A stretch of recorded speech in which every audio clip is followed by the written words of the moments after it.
महाराष्ट्र काय कर्नाटक काय सर्वांनी सबस्क्राईब करा खिलार महाराष्ट्राची शान आणि क्लिक करा बेल आयकॉनवर. एन्जॉय.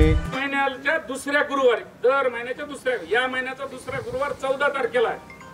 गुरुवारी संध्याकाळी 7:30 ते 8:30च्या दरम्यान मध्ये गोरज कट्टा नावाचा आपला कार्यक्रम असतो. ते ऑनलाईन असतो. तुमच्या मोबाईलवरून तुम्हाला प्रश्न विचारता येत राहतो की समजा हे सगळे सोडा, बाकीचं समजा एखाद्या ठिकाणी कातडीवरती सूज आली किंवा कातडीला 5 मिनिटात कॉल करतो, कातडी लाल झाली तर तिचं जर उपचार करायचा 5 मिनिटात कॉल करतो. साधा प्रश्न आहे. डॉक्टरला दाखवलं नाही, काही नाही, पण सुरुवात झालेली आपल्याला हे पाहिजे.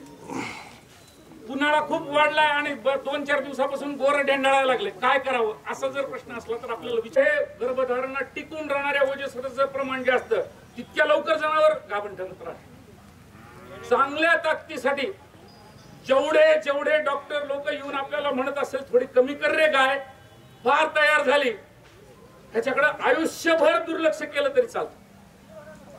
आपल्या भारतामध्ये तितक्या तयार झालेल्या गायीच नाहीत की ज्या गायींच्या गर्भाशयाभोवती किंवा स्त्री बीजांडाभोवती फॅट, म्हणजे माझ्या ढेरीला जेवढं फॅट आहे तसं फॅट साचलेले कुठले स्त्री बीजांड नाही आपल्या गायींमध्ये.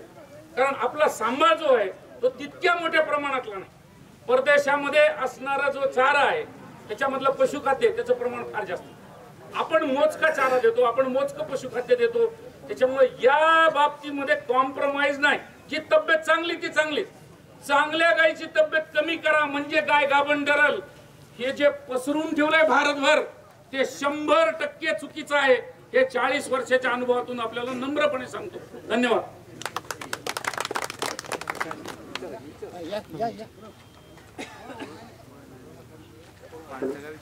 आपली गाय हिटवर आल्यानंतर 19 तासानंतर भरवल्यानंतर 11व्या किंवा 10व्या दिवशी जाड बळस येते. ते म्हणजे लक्षण कसे कोणती गाय?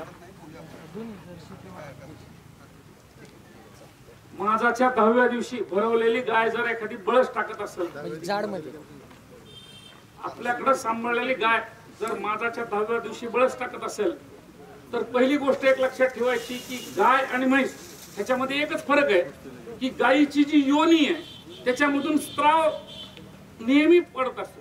नेहमी त्याला स्त्रवण्याची शक्ती दिलेली शरीर क्रियेप्रमाणे. हा झाला पहिला भाग, एक लक्षात ठेवायचा. जेव्हा गाय माझावरती येते तेव्हा बळस दिसतो. म्हणजे पहिल्या दिवशी बळस दिसला, 10व्या दिवशी सुद्धा ती गाय माझावरती असते, पण तिचं अंड सुटत नाही. तयार होतं पण सुटत नाही. दुसऱ्यांदा अंड तयार होतं पण ते सुटत नाही. असं न सुटलेलं जेव्हा अंड असतं तेव्हा तिच्या गर्भाशयाचं दार बंद असतं, ते उघडं होत नाही.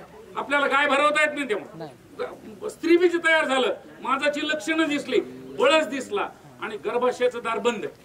म्हणून 10व्या दिवशी आलेला माज हा खोटा माज असतो. जो डॉक्टर आहे, ज्यानं डॉक्टरकीची पदवी घेतलेली आहे, त्याला हा माज ओळखता येत राहतो. कारण त्या दिवशी नुसतं स्त्री बीज नसतं तर गर्भधारणा चालू ठेवण्यासाठीची पीत ग्रंथी ज्याला म्हणतात ती सुद्धा लागते. ह्या 2 गोष्टी लागल्यानंतर गाय भरवायची नसते. त्यांना सांगायचं असतं की आज माझ नाहीये. 3 महिन्यानंतर आपण चेक केली तर गाय गाभण असते. ते सांगाल तर ते 10व्या दिवशी जे काही ग्रंथी असते तर त्याच्यावरून गाय माझावरती जरी असली म्हणजे बळस असला तर ती माझावरती नसते. आणि अशी गाय जी आहे आपली तर ती जर माझावरती नाही म्हणलं तर पुन्हा भरवायची गरज नाही. तिची गर्भधारणा चालू राहत राहील आणि मग ती गाय गाभण ठरत राहील. ह्याच्यातली आपल्याला समजून घ्यायसारखी गोष्ट अशी की एक गाय माझावरती आली की तिला 30 प्रकारचे लक्षण असतात. 30 प्रकारचे लक्षण.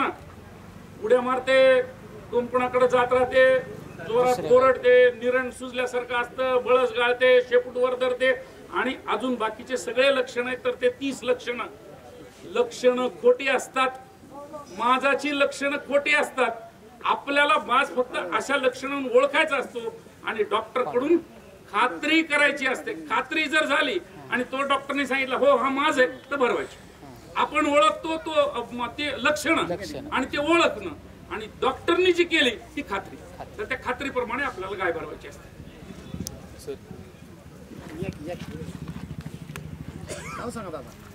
नमस्कार, माझं नाव सर्वदेव ज्योतिराम भोसले, राहणार आलसोडे, तालुका करवीर, जिल्हा कोल्हापूर. तर मी आमच्या आदत कालोड आहे कोसामध्ये 20 महिन्याची कालोड आहे. तिला आता फर्स्ट टाइम आम्ही भरवलेली आहे. तिला बरोबर 20 फेब्रुवारीला संध्याकाळी 7:30 वाजता भरवलेली.